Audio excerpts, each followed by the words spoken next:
दोस्तों स्वागत है आपका एक और नए एपिसोड में। दोस्तों आज बात करेंगे कि रिलायंस और अंबानी साहब एफएमसीजी सेक्टर में बहुत बड़ी इन्वेस्टमेंट करने जा रहे हैं। इसके अलावा बात करेंगे अदानी ग्रुप की, जिन्होंने एरोस्पेस और डिफेंस के अंदर एक बड़ी इन्वेस्टमेंट करने का प्लान बनाया है। इसके अलावा उनकी मीडिया के अंदर एक इन्वेस्टमेंट के बारे में भी आपको बताएंगे। दोस्तों इसके अलावा बात होगी एक चाइनीज मोबाइल कंपनी की, जिसने प्लान बनाया है कि वो भारत को अपना एक्सपोर्ट हब बनाएगी मेक इन इंडिया की PLI स्कीम का यूज करके। दोस्तों हम बात करेंगे इंडियन एविएशन सेक्टर की और उसके अंदर सरकार ने क्या प्लानिंग की है अगले कुछ सालों के लिए, क्योंकि ये सेक्टर आपको पता ही है कोविड से बहुत प्रभावित हुआ है। दोस्तों और अंत में आपको बताएंगे UAE के साथ भारत ने क्या एग्रीमेंट्स किए हैं, जिनकी कीमत लगभग $100 बिलियन की है। चलिए शुरू करते हैं।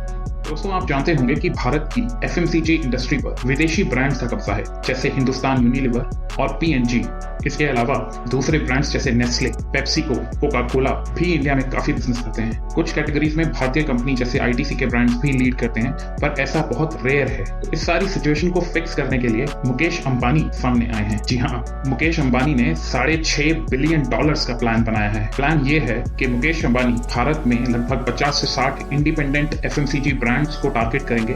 या तो उन्हें एक्वायर किया जाएगा या उनके साथ जॉइंट वेंचर बनाया जाएगा और एक हाउस ऑफ ब्रांड्स तैयार किया जाएगा। और इस सब के लिए इन्होंने सिर्फ 6 महीने की टाइमलाइन रखी है। इसके लिए उन्होंने नेस्ले और केलॉग्स जैसी कंपनीज में काम कर चुके लोगों को हायर भी करना शुरू कर दिया है। दोस्तों हमें कमेंट करके बताइए मुकेश अंबानी का ट्रैक रिकॉर्ड देखते हुए कि क्या इन विदेशी ब्रांड्स को डरने की जरूरत है।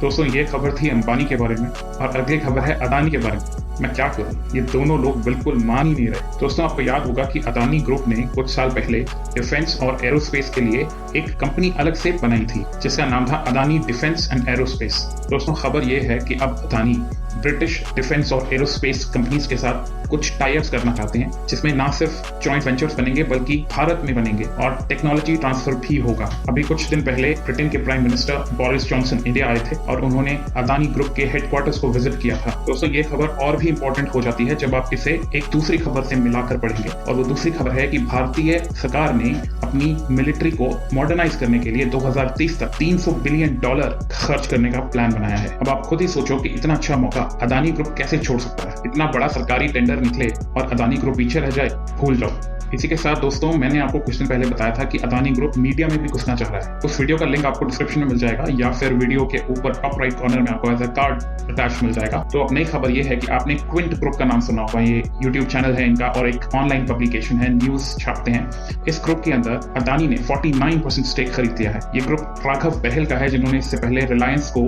TV18 ग्रुप बेचा था। तो आप ये सोचिए कि राघव बहल ऐसे इंसान बन गए हैं जिन्होंने अपनी एक कंपनी अंबानी को बेची है और दूसरी कंपनी अदानी को। दोस्तों में कमेंट करके बताइए कि ये बात फनी है या चिंता करने वाली। बाकी मेरी इच्छा ये है कि राघव बहल जब अपना नेक्स्ट बिजनेस खोलें तो उसे बेचकर टाटा ग्रुप को भी मीडिया में ले आए। दोस्तों अगली खबर पर शायद आपका मिक्स रिएक्शन आए। पॉजिटिव इसलिए कि यह खबर मेक इन इंडिया के बारे में है, और नेगेटिव इसलिए क्योंकि जो कंपनी इन्वेस्ट कर रही है मेक इन इंडिया में वो एक चाइनीज कंपनी है। जी हाँ, और आप लोग उस कंपनी को बहुत अच्छे से जानते हैं। कंपनी का नाम है वीवो। दोस्तों आपको पता ही होगा कि वीवो पहले से ही इंडिया में अपने फोन्स प्रोड्यूस कर रही है, लेकिन जैसा मैंने पहले बताया कि अच्छी खबर यह है कि वो अपनी प्रोडक्शन कैपेसिटी इंडिया में इंक्रीज करना चाहते हैं। क्यों? इसलिए क्योंकि अब वो इंडिया को अपना एक्सपोर्ट बेस बनाना चाहते हैं। बात यह है कि उनका जो इस वक्त फ्लैगशिप डिवाइस है Vivo X80, उसकी प्रोडक्शन भी इंडिया में होगी और यहाँ से पूरी दुनिया को सप्लाई किया जाएगा। दोस्तों इस कंपनी में मेक इन इंडिया की PLI स्कीम में 7,500 करोड़ रुपए इन्वेस्ट करने का प्लान बनाया था, जिसमें से 3,500 करोड़